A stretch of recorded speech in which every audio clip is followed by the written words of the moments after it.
Primero que nada les quiero agradecer la invitación, como siempre, al hospital, a Blanca, tan preocupada por concientizar a la sociedad aquí en la ciudad en este padecimiento que se llama trastorno del espectro autista. Es la primera vez que veo así tan lleno. Me ha tocado ir a algunos eventos que nos invita Blanca y vemos gente muy motivada, pero que se pueden contar, sobran dedos de una sola mano para contarlos. Ahora está aquí a reventar.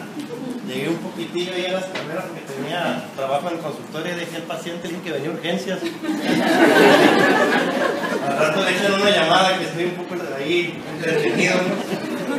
Cuando Blanca me dijo que quería que bueno, me da la invitación, vaya a participar en este día de actividad de concientización del autismo, me dijo que si podíamos hablar algo de cómo era el cerebro del chico autista. Y pues nos metió en una bronca, ¿no? Porque si algo es complejo, es este padecimiento del neurodesarrollo, de todas las cosas complejas que hacemos en el quehacer diario, el neurólogo pediatra, ¿sale? Algo que es un reto para uno es este padecimiento del desarrollo, que es el trastorno del espectro autista. Si en sí el cerebro mismo de la persona que no tiene ninguna condición, el funcionamiento del, por así decirlo, el individuo sano, el funcionamiento cerebral es difícil de entender en un chico que tiene una condición especial como esta que se llama autismo, pues es todavía más difícil. Pero en ese tema, ahí es donde está el reto del médico, porque en saber cómo funciona el cerebro del chico con autismo, nos ha dado a entender a nosotros los médicos, o al meternos a estudiar esa área, vaya, del funcionamiento cerebral del autista, nos ha dado a entender cómo lo podemos ayudar, ¿sale? Y qué cosa realmente le va a servir y qué cosa nada más es como para perder el tiempo, ¿sale? Primero que nada vamos a hablar un poquito de la actualidad y de la terminología, de cómo llamarle. Para nombrar a esta condición, pues hay varias escuelas y luego entran solo en discusiones o en cosas así más sentimentales en cuanto al orgullo de que yo soy de la escuela fulanita, yo soy de la sultanita, pero la más adecuada es la escuela mía y esa es la que van a aprender, que es de donde aprendimos nosotros, que es la que dicta la terminología de los padecimientos del neurodesarrollo, y es en base a lo que dicta el manual diagnóstico estadístico que en determinado periodo la Asociación Americana de Psiquiatría lo va actualizando, y tenemos la más reciente actualización, que es la del 2013 para acá, en ese manual famoso que se llama DSM, que antes le decían 3, 4 con números romanos. Quisieron molestar un poquito y decir, ahora vamos a decir 5 pero con número arábigo, por eso está el número así, DSM-5. Ahí al autismo, como se llamaba anteriormente, y que se subclasificaba en varias variantes, vaya, que hasta el mismo médico no sabía ni en cuál poner a cada uno, ¿sale? Lo simplifican y le dicen trastorno del espectro autista. Quizá ya platicaron un poquito de eso, lamentablemente no pude venir a la plática anterior, hubiera encantado estar, pero quizá ya lo mencionaron, es importante estarlo recordando. La palabra espectro no es como que se parece, a veces se confunde. Es que me dijo el doctor que tiene espectro autista, es que como que se parece al autismo. No, la palabra espectro hace referencia a que es muy amplia la condición, y encasillarlo en 4 o 5 categorías como antes se le utilizaba, pues no basta, pues, porque en la misma categoría, si decían, bueno, es que es un chico con autismo clásico, es autista clásico que supuestamente era grave, había unos más graves que otros, ¿sale? O me dijeron que era un chico muy funcional, con síndrome de Asperger, ¿sale? Que luego decían, no, es que no es autista, o si es autista, ya no sabían si el Asperger era o no, decían que era muy funcional, ¿sale? De los mismos Asperger que ustedes los ven, y hay unos más leves que otros, ¿sale? Entonces se decide utilizar así el trastorno como trastorno del espectro autista, usando la palabra autista, haciendo referencia a los dos grandes que ya habían descrito antes, que era el doctor Asperger y el doctor Kanner. En 6 meses más o menos de diferencia, uno que otro publicó un artículo en que describía esta condición en pacientes de ellos, unos más pacientes que otros, sin tener WhatsApp, o sea, no lo copiaron, no existía. Fue en 1943 uno, Kanner, y en el 44 el otro, pero no a un año, sino a meses de diferencia. No le copió.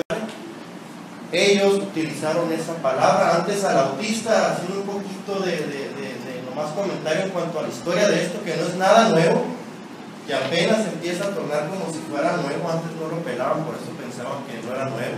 De hecho, el comentario de eso de que si es una epidemia o no, no es que es una epidemia, sino que la epidemia es esta, transmitir información, y por eso ya la gente la tiene en la mente, y cuando escucha autismo, ya dice, antes decía, es que el hijo de la fulanita le decían que tenía un síndrome, ¿sabes? Cuando lo que tenía era esta condición, pues la gente no la conocía. Antes a esto lo atendían, el primero que lo empezó a describir era un especialista en esquizofrenia, él le decía la esquizofrenia de la infancia, el doctor Reber, ¿sale? Entonces no es nada nuevo. Lo nuevo es esta terminología, entre comillas, nueva de 2013. Y la Asociación Americana de Psiquiatría dice que es un trastorno del neurodesarrollo. Entonces la primera palabra que tenemos que tener en mente para esta plática de ahora es que es un problema del neurodesarrollo, ¿sale? Del desarrollo del sistema nervioso, eso se llama neurodesarrollo. Que se caracteriza por tener un fondo neurobiológico. Entonces no es una condición emocional. Las tesis esas de que si la mamá era una mamá refrigerador, que utilizó mucho el psiquiatra y que causó mucho daño con esa teoría, pues estigmatizaba mucho a la mamá. La mamá antes tenía la culpa de todo lo que tenía ahí. Y aquí en nuestro país sigue siendo igual. ¿Sale? En mi consulta la mayoría son mamás solteras, y no es porque uno tenga mucho pegue y la deje el marido pedir consulta conmigo, es porque el marido le huye. ¿Sale? Llega el marido y cuando le dan el diagnóstico, la deja, no porque el doctor estaba guapo, sino porque el marido le huye. ¿Sale? Entonces, esa tesis de que el culpable era la mamá, y le decían así, madre refrigerador, porque decían que la mamá había perdido el vínculo materno, ¿vale?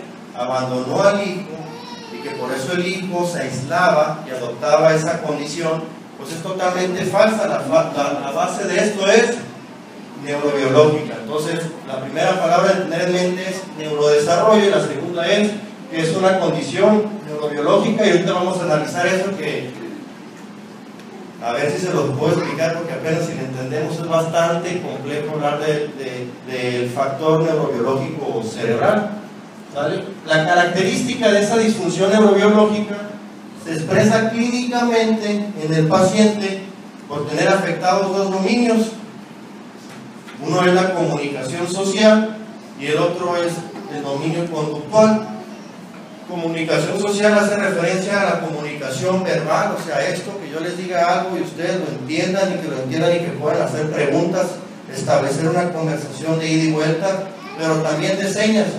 Si yo llego aquí apurado y todo así, todavía tembloroso de que venía a las carreras, pueden identificar que este anda apurado, o si yo traigo un gesto así poco expresivo, está molesto, o si el frunzo de la ceja pues se enojó más, o si me sonrío está contento.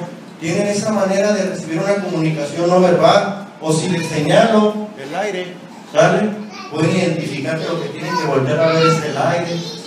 Entonces existen comunicaciones que son verbales y no verbales. El paciente puede tener afectadas las dos, la verbal y la no verbal, y la interacción social, por eso comunicación social. Y lo otro es la conducta repetitiva, ¿sale? El famoso ritualismo, estereotipia, y los intereses restringidos, la pobre flexibilidad mental, la conducta obsesiva. Ese conjunto de síntomas se le llama trastorno del espectro autista. Entonces llega el paciente a veces analizado de que tiene, es que me dijeron a mí que tenía un problema de lenguaje, y que aparte el niño tiene un problema de conducta, y que aparte mi hijo tiene un problema de la percepción de los sentidos, ¿vale? Entonces, ¿qué tiene? Autismo, ¿vale? Y se espanta a la gente. No les digo así, obviamente, si alguno ha ido a mi consulta sabe que no le digo, tiene autismo su hijo. Hay unos que sí, hay unos colegas que sí, ¿vale? No se la puedes dejar así, si se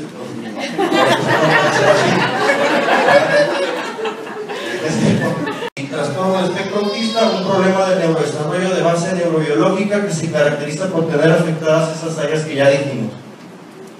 Al decir que es un trastorno del neurodesarrollo, tenemos que entender que el origen, ¿vale?, los síntomas, la evolución, depende del desarrollo del sistema nervioso. Y esta tablita, a los que ya me tocó darle clases en la UAS, la deben de tener bien grabada, porque es la base para entender esta condición, ¿sale? Para que el neurodesarrollo se dé bien, o sea, el desarrollo del sistema nervioso, intervienen muchos factores en el proceso en el que se está formando, que se está desarrollando. Entonces, si me dice, oiga doctor, ¿y desde cuándo empezó el autismo en mi hijo?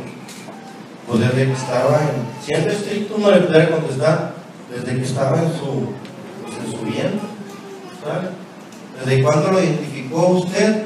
Pues desde bien chiquito. ¿Desde cuándo lo identificó su médico? Desde bien grandote, por eso me lo manda apenas. La mamá es la primera que se da cuenta, la mamá. Si se engaña sola. Los demás no la pueden engañar. Si el otro médico dice que no tiene nada, que no se preocupe, que es niño y que ni modo, las niñas son bien adelantadas y hablan de más, y desde que hablan no las podemos callar. No, también vemos niños que hablamos así de más, ¿sabe? Entonces la mamá sí se da cuenta de lo que tiene. ¿Y desde cuándo empezó? Pues desde que estaba quizá aquí, porque es un problema del neurodesarrollo.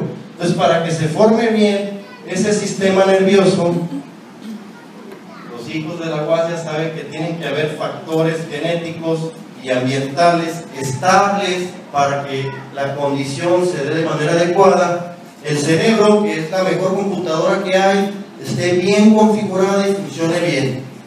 Si algo pasa durante ese periodo, que aquí le pusimos periodo crítico, si algo ocurre que interfiere en ese tiempo, en ese momento que se estaba desarrollando, pues la configuración no va a ser adecuada y entonces el funcionamiento no va a ser el adecuado, ¿verdad? Y puede ser tan grave el insulto que afectó la configuración del sistema nervioso que, aparte del funcionamiento, la estructura de su cerebrito no va a ser adecuada, ¿sale? Entonces, ¿qué es lo que puede afectar ahí? Lo mismo que lo beneficia: los factores genéticos y los ambientales. Entonces, para enumerar algunos de los factores genéticos, la teoría actual del origen de esta condición es esa, epigenética, o sea que tiene interacción entre factores del ambiente y de la genética. Las condiciones del neurodesarrollo son más frecuentes en ciertas familias, se ve que se vienen repitiendo.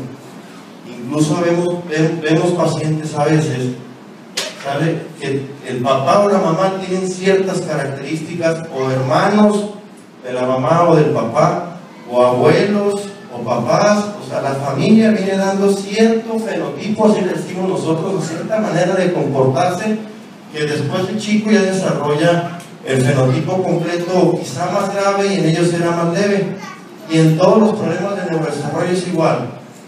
Llega el chico con déficit de atención, con hiperactividad, y todo inquietillo, y dice, oye, ¿por qué me salió el hijo así? ¿Por qué usted lo hizo así si yo nunca fui?